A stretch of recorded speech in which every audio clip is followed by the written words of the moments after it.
Beauty parlour ভালো, কোথায় গেলে রূপচর্চা ভালো হবে, 4 ধরনের মেয়েকে ভুলেও বিয়ে করবে না, তাছাড়া তোমার লাইফ কিন্তু হেল হয়ে যাবে, লাইফ কিন্তু জাহান্নাম হয়ে যাবে। 4 ধরনের মেয়েকে কোনো যুবক বিয়ে করতে পারবে না, ঠিক আছে ইনশাআল্লাহ।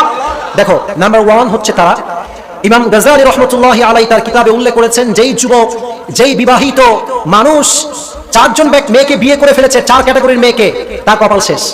কয় ক্যাটাগরি? 4 ক্যাটাগরি। নাম্বার 1 হচ্ছে সেই মেয়ে যে হচ্ছে সারা দিন আটা আর ময়দা নিয়ে ব্যস্ত থাকে।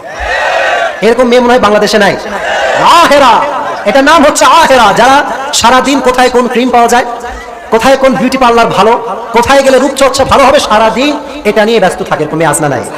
শুনেন, নিজেকে সৌন্দর্য মেইনটেইন করে রাখা, নিজের কিউটনেস বজায় রাখা, এটা হচ্ছে নবীজির সুন্নাহ। সুবহানাল্লাহ পড়া, নিজেকে আপনি টেক কেয়ার করবেন, ডাজন্ট ম্যাটার।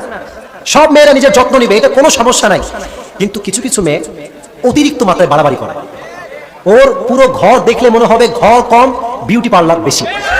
পুরো ভিতরে আপনি কি নেবেন? লিপস্টিক নেবেন, আইলাইনার নেবেন, কি নেবেন আপনি জাতার নাই, এই সারাটা দিন এই সমস্ত কাজে ব্যয় করে দেয়। এরকম মেয়ে আসনা নাই, এরকম মেয়েকে বিয়ে করবা না।